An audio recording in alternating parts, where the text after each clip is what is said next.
Listen, I took a short break from Genshin Impact, where I didn't play at all for a couple of weeks, but when I saw that my favorite holiday islands are back, I had to return. And I noticed they have changed since I visited during the previous summer event. Looking towards the community, players cannot decide whether this new version is an improvement or not, so it falls on me to sum up everything new and old and come up with a definitive answer. So let's start at the beginning.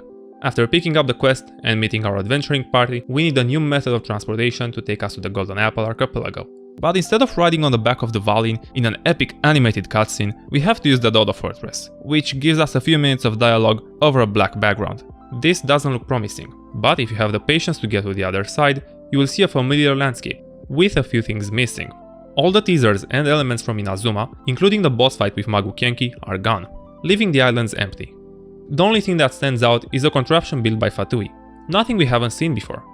But if you have the patience to get through another few minutes of dialogue, things start to get interesting. Illusions start forming on the islands, each corresponding to one travel companion, showcasing their memories and dreams in physical form. We have the opportunity to explore these islands, uncovering new lore and personal details about characters we previously knew very little about. And it all starts with Kazuha. Previous stories evolved around his departure from Inazuma, trying to escape the Vision Han decree after his best friend died trying to stop it. While he got plenty of screen time during the Inazuma arc of the Archon quest, we never learned about his own history, only hearing fragments of information about his clan. Through exploring the maze-like structures of his illusion, we finally learn about his family history, everything that happened in his old house that led to him abandoning his clan, and after a series of fights, we see Kazuha leave Inazuma to embark on the Alcor. Despite that, he still wants to honor the legacy of his family by building his own bonsai garden with our help. Next is Xinyan, who proves her commitment to rock as we explore deep into a twisting forest of music and fire. We see memories of people from her past doubting her musical abilities, but Xinyan persists in following her passion.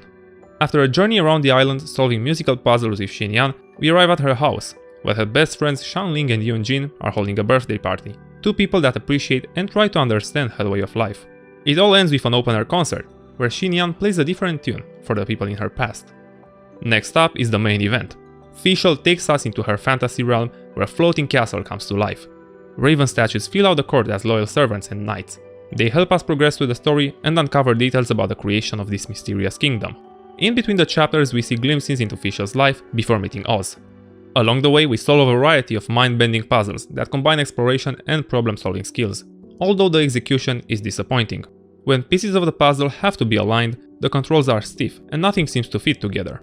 This story ends with an epic showdown against the fantasy version of Fischl, a pretty decent cosmetic but a lackluster fight. Getting lost in the maze of Hilichurls isn't an issue.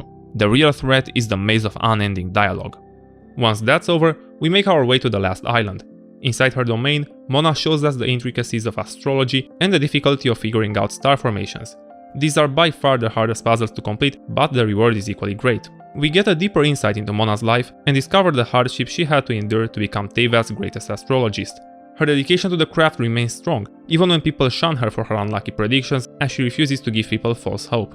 But for most people the big reveal is that Mona isn't poor. She has enough morale to spare on expensive books and artifacts. After this, the magical illusions disappear. We are left alone with the broken machine and have to fix it. After searching around for a few minutes, using a map and solving simple puzzles, we can put a lid on this mystery and return to our scheduled holiday. But not before one last hint and teaser for what's to come in Sumeru. First impressions matter a lot, and this event had a rough start. A seemingly boring premise and a lot of unnecessary dialogue had me very close to giving up. But I'm glad I stuck around because 1 hour into this quest, illusions show up. They present unique environments, new mechanics, and interesting stories to connect them. All of them combined make this one of the best events in Genshin Impact. Or at least that's what I think about it. If you disagree or have anything to add, leave your own take in the comments below.